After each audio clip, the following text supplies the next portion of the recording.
Halo Sobat PPATK, jumpa lagi di Jumatan.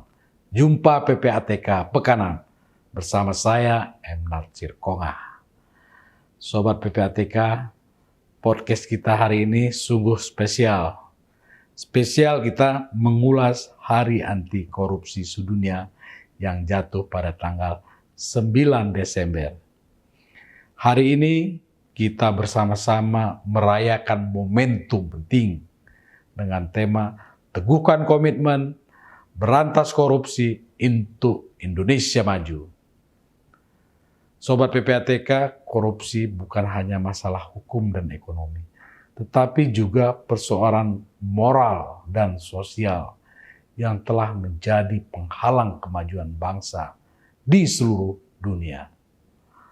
Oleh karena itu, hari ini kita akan membahas pentingnya komitmen kolektif dalam memberantas korupsi yang menjadi landasan bagi Indonesia menuju masa depan yang lebih cerah dan bermartabat. Sebagai inspirasi Sobat PPATK, mari kita resapi semangat dari para filosof dan sastrawan dunia. Plato pernah berkata, kejujuran adalah bagian pertama dari setiap kebajikan. Ia harus menjadi dasar dari setiap masyarakat yang adil. Albert Camus mengingatkan kita, integritas tidak memerlukan aturan khusus, karena ia adalah suara hati yang paling murni. Tak ketinggalan sastrawan besar seperti Pramudia Anantatur juga menyuarakan perlawanan terhadap ketidakadilan. Dalam hidup, hanya satu kata yang kita punya, yaitu keberanian. Beranilah untuk jujur, beranilah untuk adil. Hari ini mari kita bangkit bersama, memupuk keberanian dan kejujuran sebagai senjata melawan korupsi. Karena perubahan besar dimulai dari langkah kecil, yaitu kita semua. Bersama-sama kita bisa membangun Indonesia yang lebih maju, adil, dan sejahtera. Sobat PPATK, kalau kita lihat statistik yang sudah dihasilkan oleh PPATK ya, per Oktober 2024 ini, PPATK telah menyampaikan hasil analisis kepada penyidik sebanyak 638 hasil analisis. Itu yang terkait dengan korupsi ya. Sementara untuk dugaan tindak pidana yang paling dominan adalah tindak pidana korupsi dengan 206 hasil analisis atau 32% selama tahun 2024 sampai dengan Oktober. Laporan transaksi keuangan mencuriga terkait dengan korupsi ini mengalami peningkatan.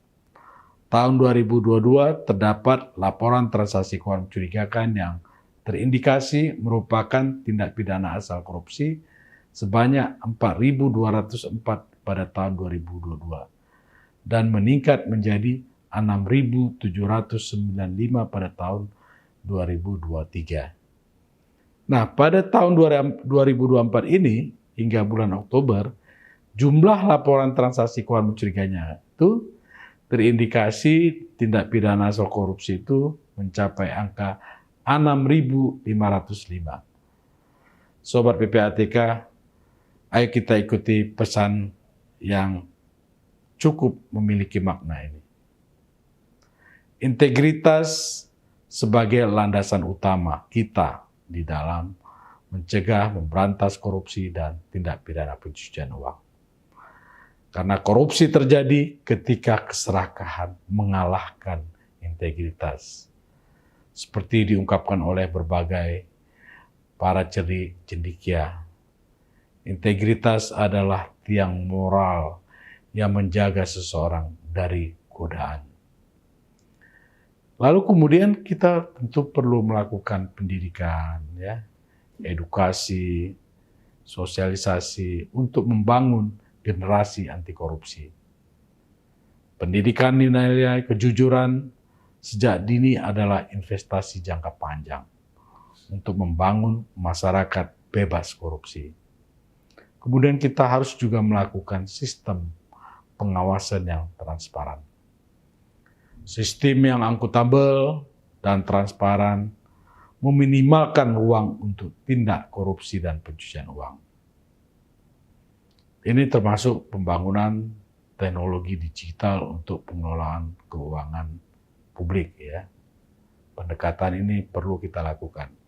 Lalu kemudian tentunya peran aktif dari kita semua, peran aktif masyarakat. Kesadaran dan keberanian masyarakat untuk melaporkan praktek korupsi adalah salah satu kunci keberhasilan pemberantasannya. Penegakan hukum yang konsisten dan tegas, ini suatu hal yang perlu mutlak kita lakukan. Hukum harus ditegakkan tanpa pandang bulu, agar memberikan efek jera sebagaimana terlihat. Dari kasus-kasus yang ada ini, selama 2024 kita melihat banyak kasus besar ya, dan ini harus ditegakkan secara adil, ditegakkan secara benar. Kita lihat bagaimana korupsi besar di tahun 2024 tentang tata niaga timah misalnya. Itu merugikan negara sampai angka di 270 triliun lebih ya. Yang dimana kasus ini melibatkan para penyelenggara negara, pihak swasta, di mana skala kerugiannya menjadikan salah satu kasus terbesar ya dalam sejarah bangsa Indonesia. Nah, ini menunjukkan bagaimana korupsi itu sistemik ya dalam merusak ekonomi bangsa. Kita lihat lagi korupsi izin ekspor minyak sawit mentah di sini ya, CPO. Itu merugikan sampai dengan 12 triliun lebih. Ini melibatkan perusahaan besar dan pejabat terkait. Kasus ini merugikan keuangan dan perekonomian negara dan menunjukkan lemahnya pengawasan di dalam sektor strategis. Lalu kita lihat juga kasus-kasus lain ya yang terkait dengan korupsi, pencucian uang di berbagai sektor, termasuk tata niaga timah ya, mencerminkan bagaimana korupsi berakar hingga pengelolaan keuangan yang begitu kompleks.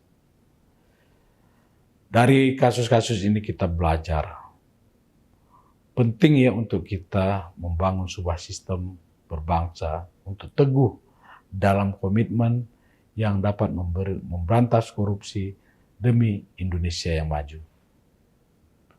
Seperti kata Plato, ketidakadilan adalah penyakit yang tidak hanya menyerang individu, tetapi juga masyarakat. Jumpa lagi di Jumatan, jumpa PPATK Pekanan. Kalau bersih, kenapa harus risih?